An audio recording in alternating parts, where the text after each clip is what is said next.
This is the Horse Radio Network.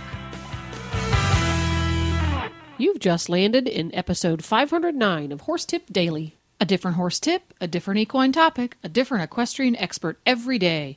Horse Tip Daily brings the world of equine knowledge to you one day at a time. Today's tip is brought to you by EquestrianCollections.com.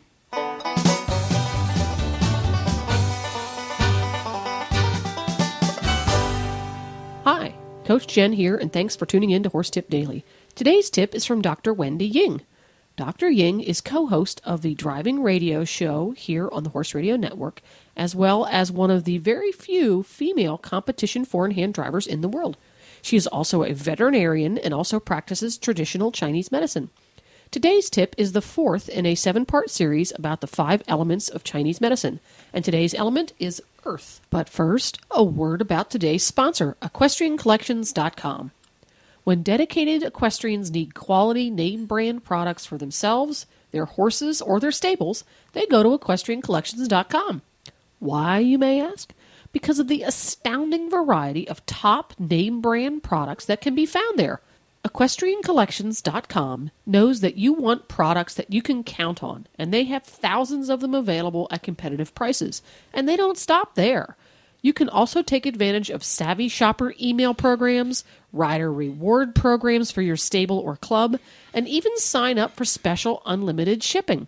No matter whether you jump in the meter 15 classes, chase equitation points all the way to Congress or to the Nationals, or just enjoy big sky country aboard your horse, EquestrianCollections.com has the name brand products and great service that you need to help you enjoy your horse time to the fullest. Visit them today, EquestrianCollections.com. Now, enjoy today's tip.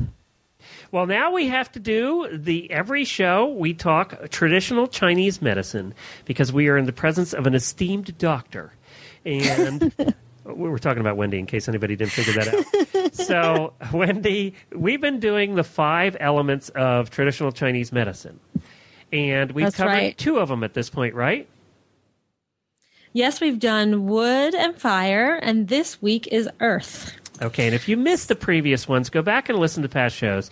That's one of the advantages of a podcast like this, is you can go back and take a listen to old episodes. Just go to drivingradioshow.com and click on them and listen to them, or download them through iTunes, either one, and you can hear what we talked about before. So which one are we doing today?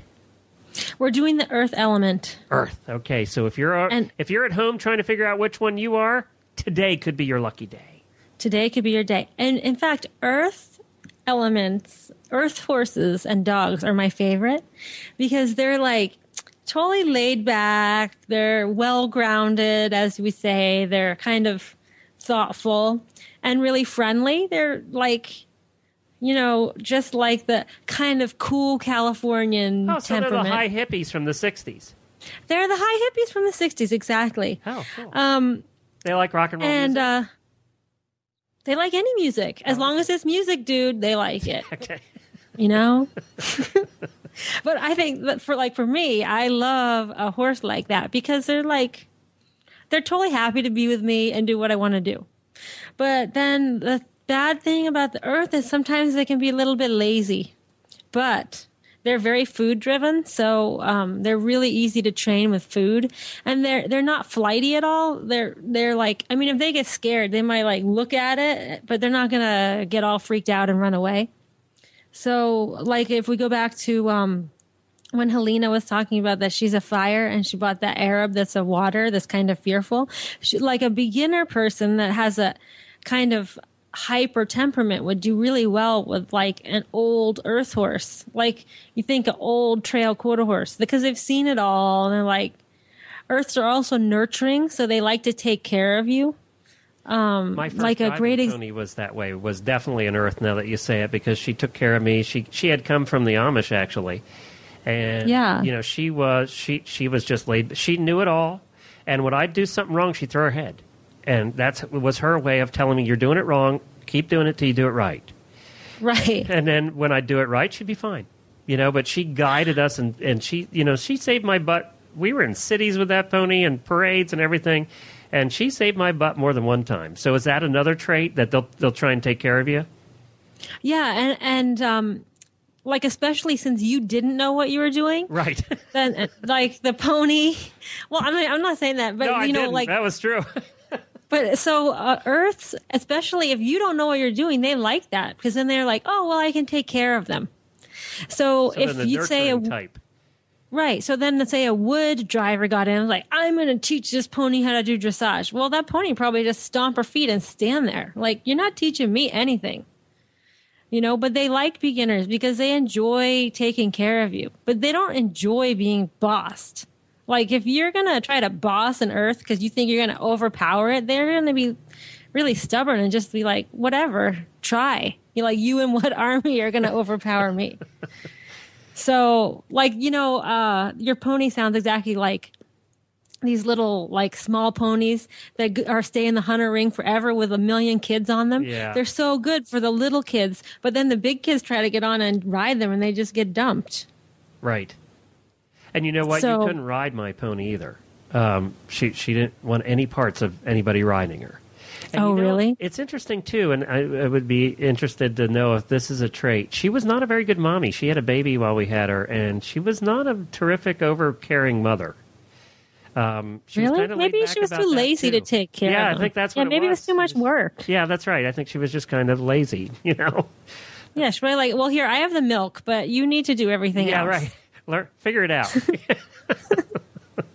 But you know, that end. especially for, yeah, exactly.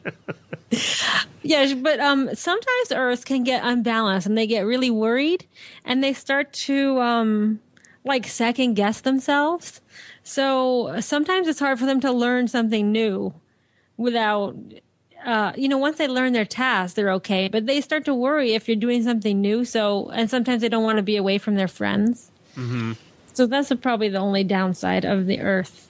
But overall, I love the Earth. And for dogs, most dogs are like, not most dogs, but I would say there's an overwhelming number of dogs that are Earths because we've kind of bred them to be that way. Right. We've bred dogs to be our companions and to be, you know, with us.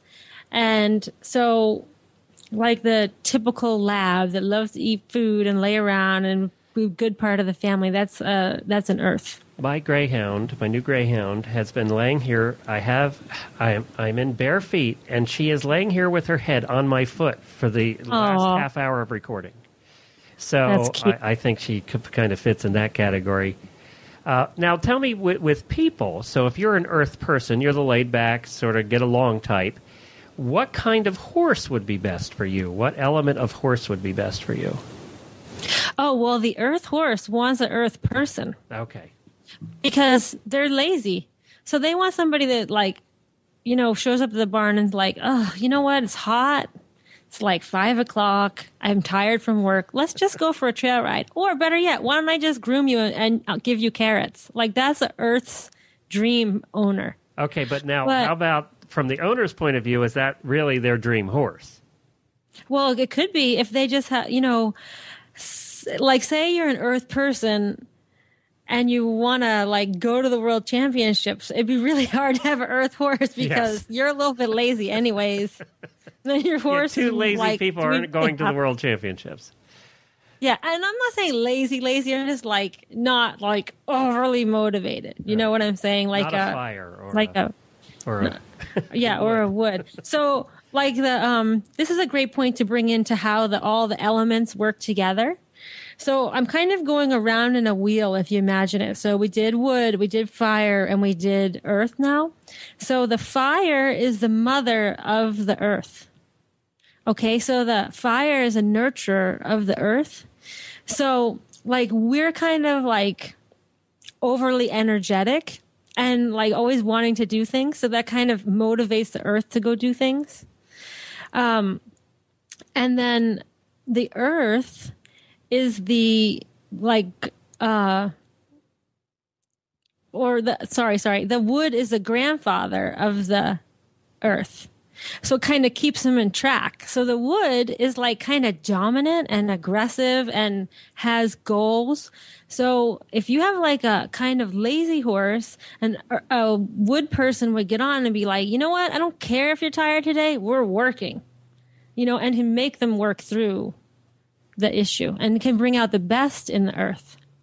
Because the Earth says, like, look, I'm okay being a B plus. Why do I need to be an Earth person and an Earth horse are not going to get to that A level. No, because they're okay being Bs. Right, exactly. I passed. Right. But the wood is the one that like gets 105 on the test. They get everything right and the extra credit. Right. That makes sense. So they can drive the wood. I mean, drive the Earth horse to be better. That makes sense.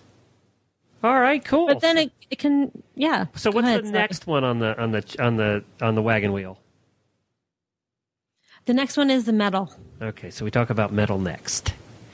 The next one is the metal. So have you found yours yet? I'm talking to the listeners now. Have you found what you are? If not, you want to tune into next week and see if you're a metal. And for some reason, being metal doesn't sound good. You don't think so? I don't know. We'll find out next week. There you go. Thanks, Wendy and Glenn the Geek. I guess he's laid down the gauntlet for next week. Or tomorrow, as the case may be. To listen to all of Wendy's tips or Glenn the Geek's, just go to horsetipdaily.com and go to the Experts drop-down menu on the left. All of our experts are right there, alphabetized and easy to find.